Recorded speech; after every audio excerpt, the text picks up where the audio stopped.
नमस्कार, मेरा नाम मोहम्मद मोइनुद्दीन अंसारी है और आप देख रहे हैं cstatus.com। और आज के इस वीडियो में हम लोग फिर से बात करने वाले हैं लोकसभा इलेक्शन 2024 की। लोकसभा इलेक्शन 2024 की बात करें तो ये दुनिया का सबसे बड़ा इलेक्शन, दुनिया का सबसे महंगा इलेक्शन और दुनिया का सबसे बड़ा मेला लगने वाला है हिंदुस्तान में, यानी कि भारत में, यानी कि इंडिया में, जहाँ हिंदुस्तान के 8 यूनियन टेरिटरीज़ 28 स्टेट एक साथ पार्टिसिपेट करने वाले हैं, यानी कि इन सभी जगह एक साथ चुनाव होने वाले हैं।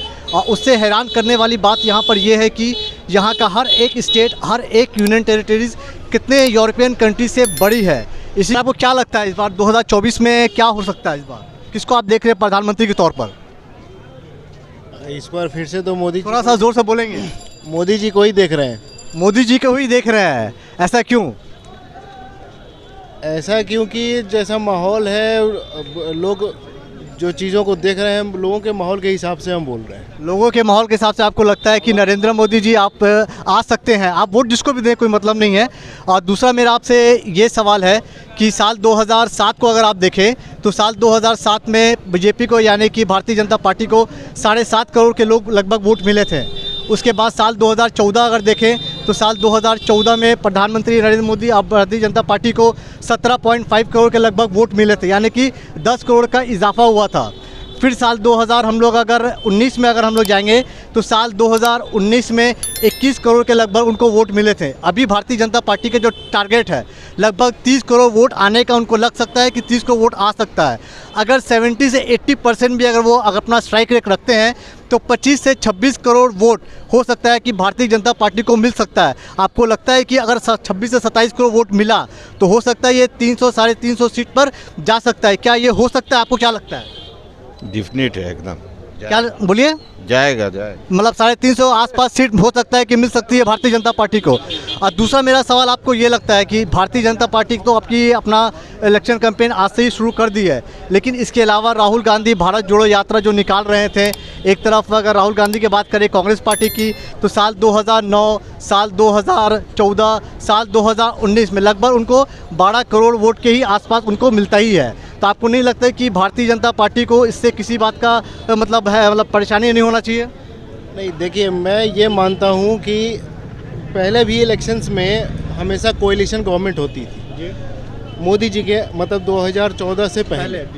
तो मेरा ये मानना, सरकार किसी भी पार्टी की बने, लेकिन वो अगर फुल मैंडेट से बनती है तो उस गवर्नमेंट का जो गवर्निंग स्ट्रक्चर होता है या फिर जो डिसीजन मेकिंग कैपेबिलिटीज़ जिसको आप बोल सकते हैं, वो बहुत ही क्लियर होता है और वो स्ट्रॉन्ग डिसीजंस ले सकते हैं।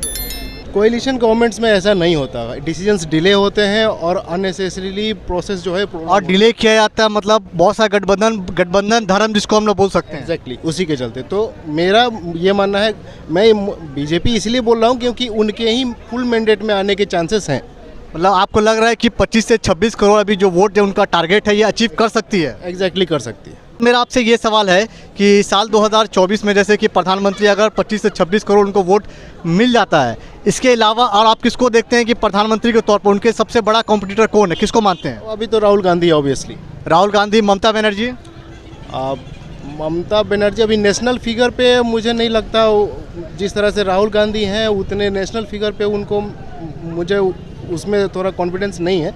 तो अभी नीतीश कुमार को भी आप देखिए लगातार वो बयान देते चले जा रहे हैं। इसके अलावा नीतीश कुमार के अलावा देखिए अरविंद केजरीवाल भी लगातार वो कोशिश कर रहे हैं। आपको नहीं लगता 2024 में राहुल गांधी के अलावा इनको भी गठबंधन को देखना चाहिए? नहीं, अभी 2024 में तो बिल्कुल भी नहीं। 2024 में आपको कोई भी गठबंधन, कोई भी ऐसा नहीं लगता है कि मतलब गठबंधन में उसका नेता अगर बना दिया जाए राहुल गांधी से बेहतर प्रदर्शन कर सकते हैं? गठबंधन की सरकार कभी भी एक फुल मैंडेट के सरकार के कंपैरिजन में वैसी परफॉर्मेंस नहीं कर पाई। मतलब गठबंधन के सरकार में आप लोग कितने पर आप लोग यहाँ पे राजी हैं कि गठबंधन का सरकार होना चाहिए? नहीं हो पाए। गठबंधन का सरकार होना चाहिए? नहीं पाए। गठबंधन का सरकार होना चाहिए? नहीं। और एक चीज़ और मैं आपसे पूछूंगा, अभी आप 2 मिनट का रुक जाकर टाइम दे पाएँ। दूसरा मेरा सवाल ये है कि अगर देश में अक्सर आप देखिएगा भारत की सिक्योरिटी को लेकर बहुत बड़ा एक इशू होता है। अक्सर आप देखेंगे पाकिस्तान से अगर आप देखिएगा तो घुसपैठ करने की कोशिश की जाती है। इसके अलावा अगर आप देखें चाइना की तरफ से अभी कुछ दिन पहले गलवान वैली का आप देखे होंगे, अभी अरुणाचल प्रदेश में हुआ है।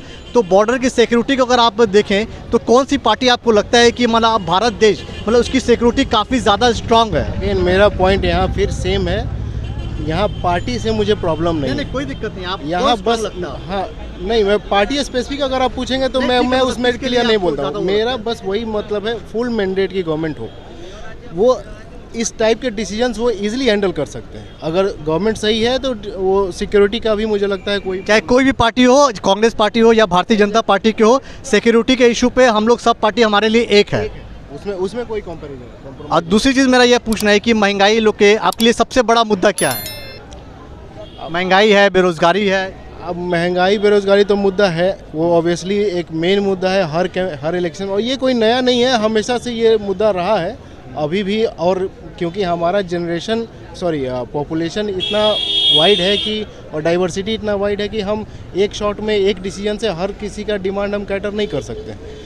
तो ये जो डिमांड है ये कंटिन्यूसली रहेगा, हर साल जनरेशन्स बढ़ेंगे, पॉपुलेशन बढ़ेगा, फिर वो महंगाई और वो अनएम्प्लॉयमेंट का मुद्दा वो हमेशा हर इलेक्शंस में रहेगा। और दूसरी चीज़ यहाँ पे मैं आपसे पूछना चाहूँगा, अभी आप देखेंगे अभी अग्निवीर का एक स्कीम आया था, ठीक है, जिसमें ये बताया गया है कि आपका 4 साल के लिए वो लोगों को वहाँ पे मतलब लिया जाएगा, उसके बाद 25% लोग जो है उनको ले लिया जाएगा, उसके बाद लमसम अमाउंट देके उनको फोड़ दे दिया। तो आपको लगता है ये अग्निवीर जैसी स्कीम के और भी सरकारी मतलब जो जगह है वहाँ पे होनी चाहिए?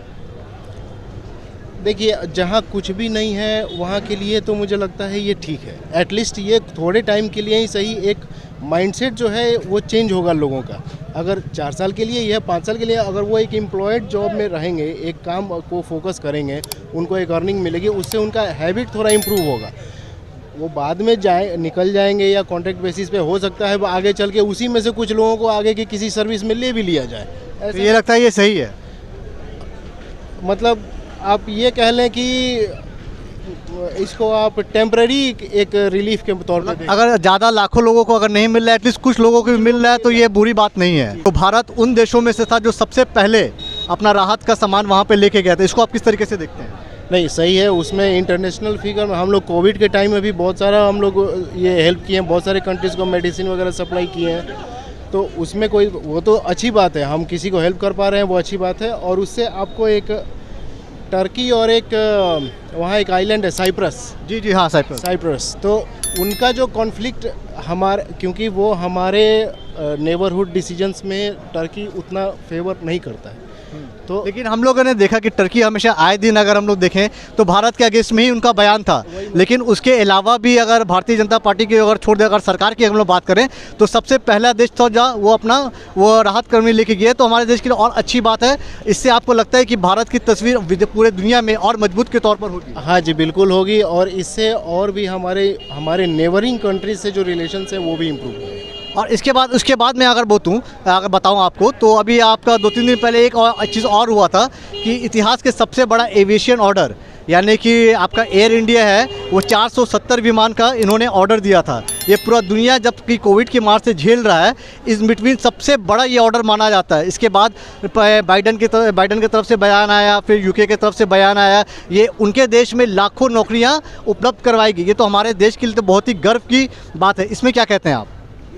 ये इस न्यूज़ के बारे में मैं अभी आपसे पहली बार सुन रहा हूँ, बट एग्जैक्टली अगर ऐसा मैं इसको आप क्लियरफाई कर दूं कि कुछ दिन पहले आपका यहाँ पे एयर इंडिया जो कंपनी है टाटा की, उन्होंने बोइंग का और आपका एयरबस का ऑर्डर दिया है 470 प्लेन का। ये पूरे दुनिया का सबसे बड़ा ये ऑर्डर माना जाता है। इसको लेके यहाँ के जो प्रेसिडेंट हैं बाइडन, उनके तरफ से प्रेस रिलीज़ आया है कि भारत के लिए और यूनाइटेड स्टेट्स के लिए जो हमारे जो संबंध है इससे और स्ट्रांग होगा और इससे और भी ज़्यादा लोगों को नौकरियाँ मिलेगी। तो आपको लगता है कि हमारा भारत को जो पहले जो 10 साल का जो तस्वीर थी, अभी जो 10 साल की जो तस्वीर है, ये और मजबूत होगी इससे? जी बिल्कुल होगी, मजबूत होगी। इंटरनेशनल फिगर पे तो ज़रूर इसका इम्पैक्ट ज़रूर आएगा, और इससे अमेरिका के साथ भी हमारे रिलेशन जो है वो इम्प्रूव होगा, वो तो अच्छी बात है। और एक छोटा सा सवाल आपसे, बाद में आपको छोड़ दूंगा। आज तो अक्सर आप लोग देखेंगे, आप लोग जब इलेक्शंस होते हैं, बहुत सारे लोग जो असेंबली में होते हैं वो किसी और पार्टी को वोट देते हैं। जब लोकसभा का इलेक्शन होता है तो उस वक्त किसी और पार्टी को देते हैं। तो आप भले किसी को वोट दे बताएं ना, लेकिन ऐसा होता है, स्प्लिट वोट आप लोग देते हैं?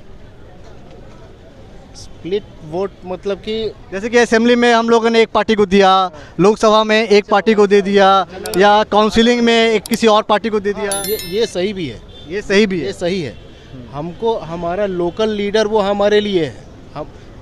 हमको यहाँ डिफरेंस समझना पड़ेगा कि नेशनल लीडर और लोकल लीडर में डिफरेंस हमको समझ। अगर मैं कोई अपना वार्ड कमिश्नर सेलेक्ट कर रहा हूँ, ऑब्वियसली मैं चाहूँगा कि वो मेरा करीबी आदमी हो, बिल्कुल सही। कि उससे हमारा डेली का कुछ ना कुछ काम रहेगा। जी जी। तो वो उसका वर्क एरिया अलग है, नेशनल लीडर का वर्क एरिया अलग है, तो वहाँ स्प्लिट वोटिंग मुझे लगता है। स्प्लिट वोट आप लोग देते हैं। दूसरा मेरा सवाल है, घर में ऐसा कोई भी आपका सदस्य हो जो नौकरी के तलाश में हो या बेरोज़गार हो, या आपको लगता है कि अभी कोविड के बाद जो नौकरी की या बिजनेस में आपका जो अपॉर्चुनिटी था वो कम हो गया है? घर में कोई ऐसा सदस्य जो नौकरी की तलाश में हो? कम हुआ था नौकरी की तलाश में, इवन जो नौकरी में थे वो भी छूट गए थे, लेकिन अभी स्थिति बहुत सुधर गई है। अब मुझे लगता है कि कोविड का मतलब नाम लेके अब चीज़ें नहीं और प्रोलॉन्ग नहीं करनी चाहिए। कोविड इज़ पास्ट, अब वो हो गया। कोविड अब पास्ट है, अब देश एक बार फिर से नए तरीके से शुरुआत अपना कर रहा है और इससे देश और आगे बढ़ेगा। ऑलरेडी कर चुका है, ऑलरेडी कर चुका है। अभी हमारा हम लोग ऑटो में ऑलरेडी नॉर्मल में आ चुके हैं। अब वो कोविड का कोई अभी रोना गाना अब नहीं है। अच्छा, एक चीज़ और बताइए, यहाँ पे जैसे कि अभी कांग्रेस पार्टी जो लगातार कोशिश कर रही है भारत जोड़ो यात्रा की तरफ से, आप लोगों में किसी को लगता नहीं है कि कांग्रेस पार्टी विपक्ष एक मजबूत होना चाहिए? विपक्ष का काम जो 10 साल में जो पूरा विपक्ष हमारा देश में था, उसके काम को आपको लेकर कैसे देखते हैं? ये सब तो बहुत कमज़ोर कर दिया गया है। विपक्ष मतलब देश को कमज़ोर कर दिया, वो खुद कमज़ोर हो रही है। विपक्ष कमज़ोर हो रही है, उसके नेताओं को मतलब तोड़ा जा रहा है, वो खुद पार्टी बदल बदल के चेंज हो रहे हैं, तो उससे तो विपक्ष कमज़ोरी हो रहा है। फिर उसके जो भी कोई राहुल गांधी हुआ या कोई भी बयान देते हैं तो उसको एकदम हाईलाइट कर दिया जाता है और उसे इस तरीके से कमज़ोर कर दिया जाता है कि उसका बयान मुश्तमिल मतलब तो ये तो मतलब जो राहुल गांधी और राहुल गांधी की टीम की कमी हो सकती है, तो मतलब ये तो पूरा मतलब वो तो नहीं है कि भारतीय जनता पार्टी का तो उसमें कोई दोष नहीं है। अगर आपका नेता अगर कुछ बोलता है, अगर उसकी पार्टी की अगर उसकी पार्टी के लोग उसके बात को अगर फेस वैल्यू पर नहीं लेते हैं, तो किसी और पार्टी से तो उसको कोई लेना देना नहीं है। वजह वो नहीं है, वजह ये है कि राहुल गांधी ने कुछ बोला कि भाई हमारा देश टूट रहा है, उसे मजबूत करो, तो उसके अगेंस्ट सारे के सारे मिनिस्टर बीजेपी के कोई भी छोटे से नेता भी बयान देना शुरू कर देता है। और मीडिया में क्या होता है कि वो सारे उसके बयान दिखाई देते हैं बीजेपी पार्टी के। बाकी राहुल गांधी को एक तरीके से बिल्कुल कमज़ोर दिखा दिया जाता है कि ये कुछ नहीं, टी शर्ट पहन ली तो ना टी शर्ट, तो मतलब उसे ऐसा कर देता है भाई जो आदमी है जेन्युइन है, वो पब्लिक को एक साथ जोड़ना चाहता है, तो उसमें गलत क्या कर रहा है? नहीं, गलत राहुल गांधी जो भी कर रहे हैं इसमें गलत तो मेरी बात तो सुने, बीजेपी की पार्टी जो है जब से मतलब उसमें आई है सेंट्रल गवर्नमेंट में, तो उसने कुछ उनके छुटपुटिया नेता जो लोग होते हैं वो इस तरीके से वो कर रहे हैं कि हिंदुस्तान में तोड़ा ताड़ी सी मतलब कर रखा है। किसी भी समुदाय को पीट देते हैं, मार देते हैं, कुछ भी। अभी कुछ दिन पहले की या कल परसों की कुछ खबर आ रही है कि हरियाणा में 2 लड़कों को जिंदा जला दिया गया। जी। कितना गलत काम किया है। ये तो लॉ एंड ऑर्डर इशू है। बिल्कुल है, नहीं है कोई गलत, इतना बड़ा काम, बिल्कुल 2 बंदों को किडनैप कर लिया, उसे ले आके थाने में कोई कार्रवाई नहीं करी गई, उन्हें हॉस्पिटल पहुंचाने के बजाय उन्हीं के हवाले कर दिया गया और उन्हें ले आके उन्होंने जंगल में जला दिया। और दूसरी क्या होगा? हाँ, ये तो आप समझिएगा, आपको देखिए, ये तो लॉ एक ऑर्डर बहुत बड़ा इशू है। हरियाणा को लेकर गए हैं और राजस्थान वाले बोल रहे हैं ये हमारे बॉर्डर में नहीं पड़ता, ये उनके बॉर्डर में। ये ब्लेम और है कि अभी आपने देखा होगा त्रिपुरा में अभी इलेक्शन होने वाले हैं, हो चुका है त्रिपुरा में, मेघालय में और आपका एक रात नागालैंड में। राहुल गांधी, लेकिन अभी आप जो देखेंगे तो राहुल गांधी वो कश्मीर में वो आपका स्काई डाइविंग कर रहे थे। आपको नहीं लगता वो अपना जो उनका जो सीरियसनेस था, जो भारत जोड़ो यात्रा के वजह से जो उन्होंने अपनी पूंजी एक जमा की थी कि एक सीनियर नेता के तौर पर, एक वरिष्ठ मतलब सीरियस नेता के तौर पर, आपको नहीं लगता कि ये राहुल गांधी की एक कमज़ोरी है? अगर आप इलेक्शन में अगर पार्टिसिपेट नहीं करेंगे, आपके लोग वहाँ पे नहीं जाएंगे, जैसे कि त्रिपुरा में अगर आप देखें तो 2 आपका लोकसभा का सीट है, 60 वहाँ के विधानसभा सीट है और सीपीएम को उन्होंने सीपीएम के साथ वो अपना लड़ाई लड़ रही है। एक बार भी राहुल गांधी नहीं जाते हैं, प्रियंका गांधी नहीं जाती है। उलट अगर आप भारतीय जनता पार्टी को देखें तो भारतीय जनता पार्टी से लेकर होम मिनिस्टर से लेकर प्राइम मिनिस्टर से लेकर बच्चा से लेकर ऊंचा तक हर एक सीट के लिए वो लोग संघर्ष कर रहा है। लेकिन इसके अलावा अगर राहुल गांधी, अगर हम लोग विपक्ष का नेता अगर मानते हैं या कांग्रेस को विपक्ष मानते हैं, तो ये लोग को नहीं लगता ये लोग उसकी कमज़ोरी की वजह से भारतीय जनता पार्टी आज इतनी बड़ी हो गई है? बात ये नहीं, दरअसल जो है भारतीय जनता पार्टी जो है जब से चुनाव में मतलब मजबूती से लड़ रही है, वो छोटा चुनाव हो या बड़ा चुनाव हो, तो ये तो अच्छी बात है ना, कोई भी लड़ना तो चाहिए ना। राहुल गांधी जो है वो अकेला पड़ रहा, वो सिर्फ क्षेत्रीय नेताओं के ऊपर मतलब सर अकेला नहीं अकेला, पर आप ये कश्मीर में काम कैंपेन कर रहा है, फिर उसके नहीं, बाद वहाँ पे कोई कैंपेन नहीं कर रहे, मैं बता दूं आपको, नहीं वो कैंपेन नहीं कर रहे थे, वो जस्ट वहाँ पे कुछ नेताओं के साथ वहाँ पे गए थे, वो कैंपेनिंग नहीं गए थे। भारत जोड़ो यात्रा के तौर पे ही तो गए थे ना, उसके तौर पे उस पे तौर पे गए थे, तो थोड़ा बहुत वो रिलैक्स भी हो रहे होंगे, इतनी ठीक है, रिलैक्स हो रहे हैं। रहा है। और त्रिपुरा के चुनाव में वो पहुंच भी रहे हैं, और आगे भी मतलब कोशिश तो करनी चाहिए थी। खैर उन्हें उनको तो ये आप मानते हैं ना कि ये राहुल गांधी या कांग्रेस की टीम ने उन्होंने कमी है, कमी है, ये और कमी है उनकी। और दूसरी चीज एक बात बताइए, चुनाव लड़ना तो चुनाव पर फोकस करना जरूरी है। देखिए अगर आप कोई भी राजनीति अगर आप नेता हैं तो आपको तो चुनाव लड़ना पड़ेगा, आप किसी को कॉन्ट्रैक्ट तो नहीं दे सकते। अगर आप बिहार में जाएंगे तो उन्होंने तेजस्वी यादव को कॉन्ट्रैक्ट दे दिया, भाई हम आपके पीछे लड़ेंगे। अभी आप बंगाल में हैं तो आप यहाँ पे सीपीएम को बोल दे रहे कि हम उससे कॉन्ट्रैक्ट में आप लड़िए। फिर उसके बाद और भी कई सारे स्टेट में जाती है कांग्रेस, तो वो उसको कॉन्ट्रैक्ट दे देती है। अभी अगरतला में जो चुनाव हो रहा है उन्होंने सीपीएम को दे दिया, और इसी सीपीएम के अगेंस्ट में वो लड़ेंगे केरला में जाके। तो आपको नहीं लगता ये कांग्रेस पार्टी का बहुत बड़ी हाइपोक्रेसी है, लोगों भी इससे कंफ्यूज होते हैं? कांग्रेस जो है स्टैम्प पीछे की तरफ है, वो बैक मतलब क्षेत्रीय पार्टी को आगे करके खुद पीछे से चुनाव लड़ना चाह रही सपोर्ट में, तो आप पे आना नहीं चाह रही। नहीं, फ्रंट पे क्यों नहीं आना चाहिए? मैं वही समझने की कोशिश कर रहा हूँ। नहीं आप बिल्कुल बताइए, क्योंकि आपका जो बयान हुआ लोग यहाँ पे देखेंगे, आपका पार्टी लोग यहाँ पे देखेंगे, तो आपको ऐसा क्यों लगता है कि मतलब कांग्रेस पार्टी? मैं पार्टी से नहीं हूँ। नहीं पार्टी नहीं, मैं पार्टी से नहीं, मैं एक अपनी राय, अगर आप एक आपकी कंपनी चलाइएगा तो उसके लिए तो आप दिन रात मेहनत कीजिएगा कि मेरा सामान ज़्यादा से ज़्यादा बिके। तो मैं वो एक पार्टी के लिए बोल रहा हूँ, अगर एक ऐसी पार्टी जो अगर कोई है, अगर वो संघर्ष नहीं कर रही है, अपना दुकान खोल के बैठ गई है, भाई कस्टमर आएगा तो मेरा सामान बिके, कस्टमर आएगा। लेकिन अगर आप बेचते नहीं, आपका सेल्स पर्सन अच्छा नहीं है, भारतीय जनता पार्टी की बात करें तो उसका सेल्स पर्सन बहुत ही अच्छा है, हर सामान को वो बेचने की कोशिश करती है। तो ये कहीं ना कहीं आपकी तो कांग्रेस पार्टी या विपक्ष, अगर मैं विपक्ष भी बोलूँ तो विपक्ष तो ये बहुत बड़ी एक कमी है। विपक्ष बहुत कमी है, विपक्ष में मजबूती से चुनाव नहीं लड़ रहे, ये तो बात हकीकत है। जो लड़ रहा है बीजेपी स्टैम्प फ्रंट पे लड़ रही है, और जो बाकी क्षेत्रीय पार्टी हो जाती हैं वो चुनाव मजबूती से लड़ते हैं। और बीजेपी का तो एक ही मकसद है कि छोटा चुनाव है बड़ा चुनाव, उसे बड़ा हाईलाइट पे ले आके लड़ता। हाँ तो ये तो अच्छा है ना, अगर अच्छा है, लेकिन कांग्रेस को कांग्रेस क्यों नहीं सीखना चाहती है? कांग्रेस अभी थोड़ा इंतजार में है, पता नहीं आप किस इंतजार में? 2024 में इंतजार में लगा, इंतजार में, क्या घोटाला खुले? अरे घोटाले के इंतजार में तो नहीं आ रहे सामने, तो क्या करें? अगर घोटाले नहीं आएंगे तो 10 साल 20 साल, अभी जो अमित शाह का कुछ साल बयान में था कि आने वाले 50 साल में भारतीय जनता पार्टी यहाँ पे रहेगी। अगर कांग्रेस जिस तरीके से खुली हाथ दे दी है, मतलब अभी अगर 2024 में, मैं यहाँ पे बहुत सारे लोगों से भी मैंने बात किया है, फर्स्ट चॉइस जो उनको यही लगा, भले वो उनको वोट दे या वोट उनको ना दें, उनका पहला चॉइस यही है कि भारतीय जनता पार्टी और नरेंद्र मोदी जीत कर आ सकते हैं।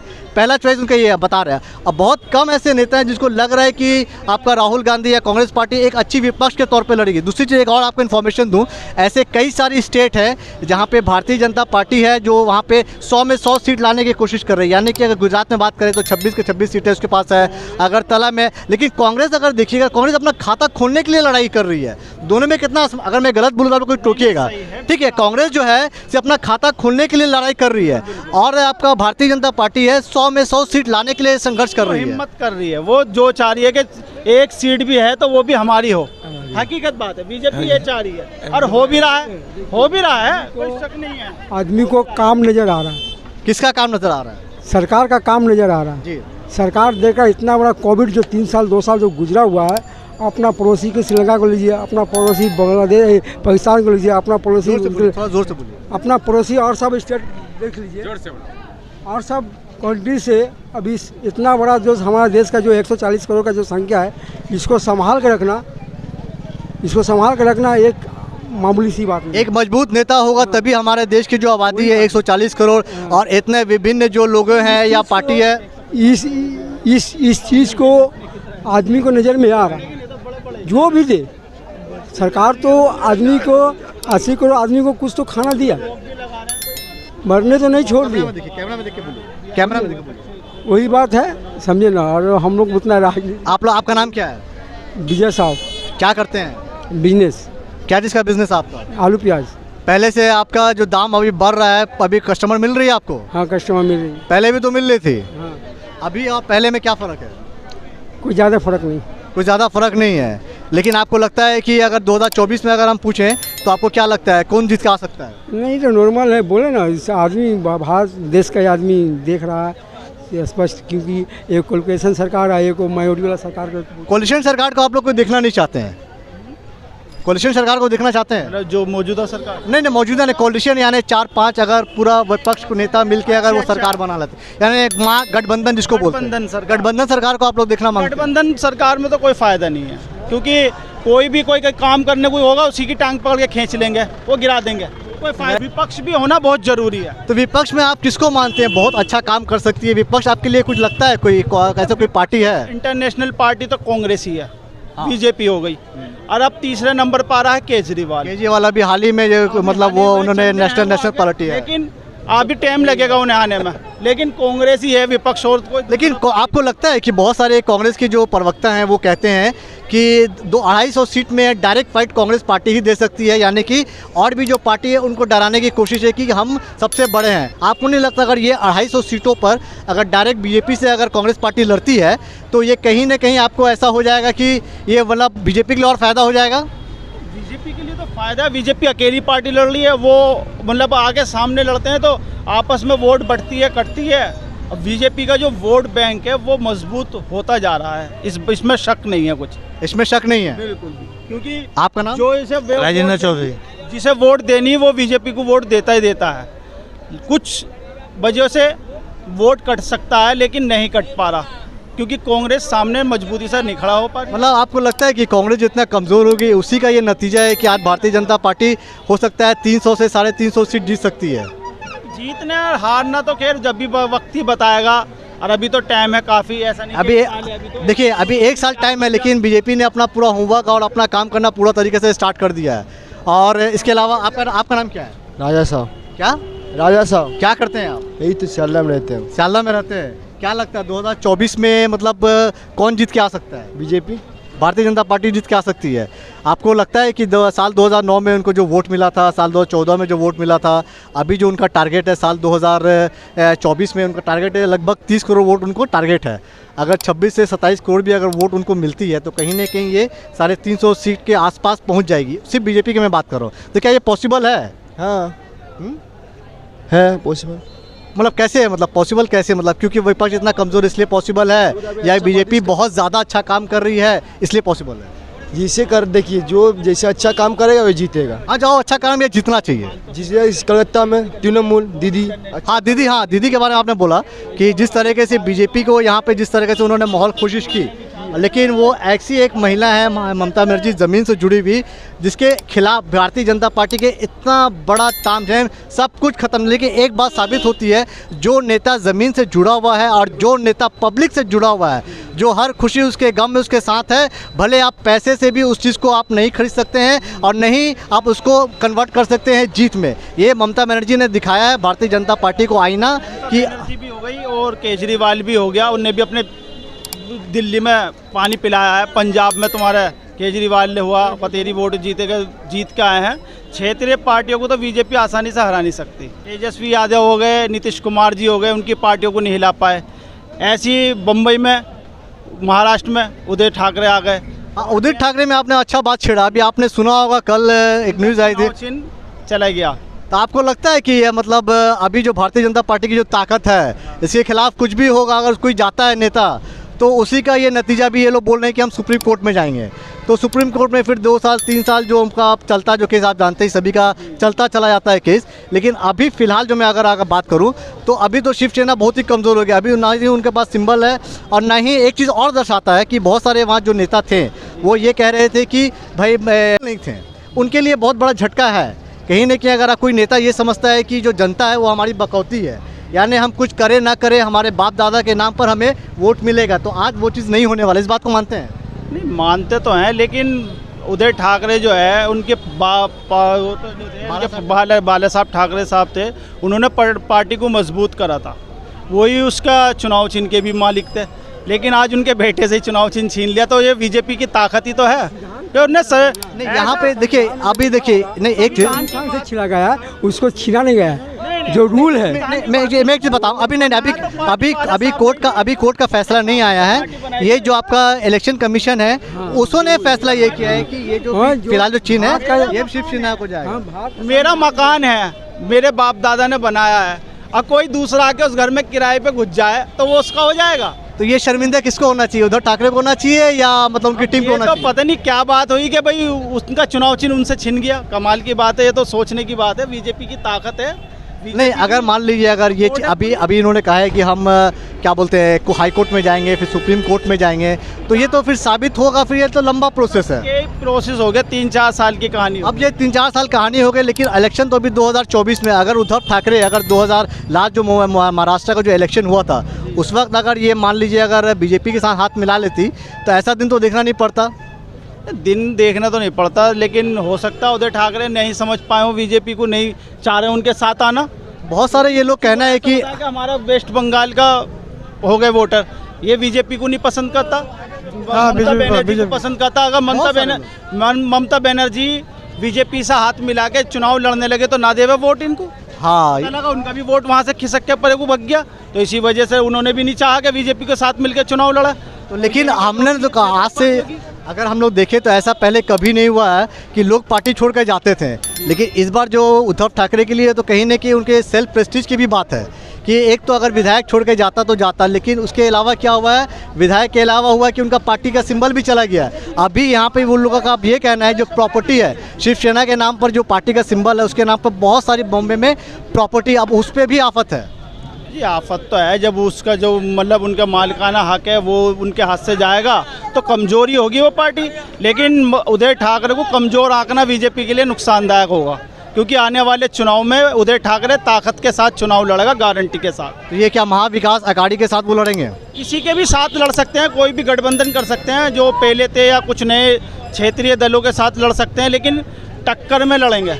उधर टक्कर वो फाइट दे पाएंगे? फाइट दे पाएंगे, टक्कर में लड़ेंगे, क्योंकि जनता का दिल जीतना आसान बात नहीं होती। काफ़ी महाराष्ट्र में बहुत पुरानी पार्टी है बाला साहब, ऐसी पार्टी नहीं है कि वो ऐसी आसानी से हट जाए। अब खैर मैं महाराष्ट्र के बारे में ज़्यादा तो नॉलेज है नहीं, ना नहीं, मैं नॉलेज की बात में जो हम लोग टीवी में जो देखते हैं वही चीज़ हम लोग बात करते हैं। बस वही जो बात हमने देखी और आपने सुनी, बस वही मैं उसके ऊपर ये बात कह रहा हूँ कि उद्धव ठाकरे जो दोबारा चुनाव लड़ेंगे वो मजबूती के साथ लड़ेंगे, ताकत के साथ लड़ेंगे और अच्छी सीटें जीत के आएंगे। 2024 में कौन जीत कर आ सकता है? बीजेपी।